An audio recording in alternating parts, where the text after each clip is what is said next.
In this video, we will look into laminar flow systems in operation theaters. So where did it all begin? Laminar flow ventilation systems were pioneered by Sir John Charnley in the 1960s and 70s, resulting, when used in conjunction with other strategies to reduce sepsis, in a reported marked decline in postoperative wound infection. The practice became widely adopted in orthopedic theaters after a series of trials that showed a significant decrease in infections from laminar flow theaters. However, in this study it was not possible to discern whether the reduction in postoperative infection was due to the type of air circulation used or prophylactic antibiotics, which also had been recently introduced. So why is laminar flow used in operation theaters? Laminar flow theaters aim to reduce the number of infective organisms in the theater air by generating a continuous flow of bacteria-free air. In laminar flow theaters, air may be changed in theater more than 300 times per hour compared to standard positive pressure theater rates of 15 to 25 times per hour.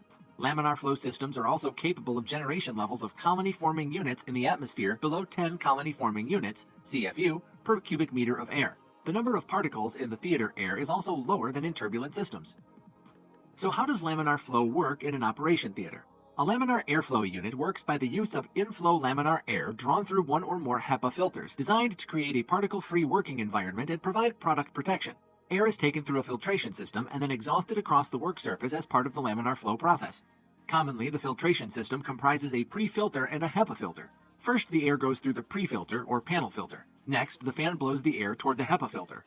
The HEPA filter captures the dust, bacteria, and airborne particles. Therefore, the HEPA-filtered air is clean and particle-free. Types of laminar flow. Laminar flow systems operate either by a horizontal or vertical system.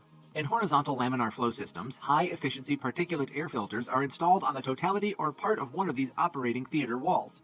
Such a system is easier to install, especially in existing theaters, but requires correct positioning of the operating team in order to be effective. The vertical configuration involves ceiling-mounted HEPA filters, which direct air vertically downwards into the operative field. Individuals at the periphery of the airflow may prove disruptive, but it is less dependent on scrub team positioning. Entrainment of flow can, however, occur from theater personnel moving with the periphery of the laminar flow area, deflecting contamination inwards toward the operative site. Both systems can be used with exhaust units, also known as spacesuits, to further improve air quality, but a discussion of their effectiveness is beyond the scope of this review. Either system works to create a unidirectional flow of air free of eddies and turbulence. What are the components of laminar flow?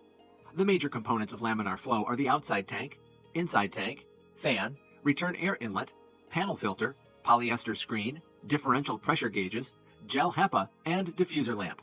This was the simplified video on laminar flow used in operation theaters. If you liked the information, please give us a thumbs up and subscribe down below, and I'll see you guys in the next video.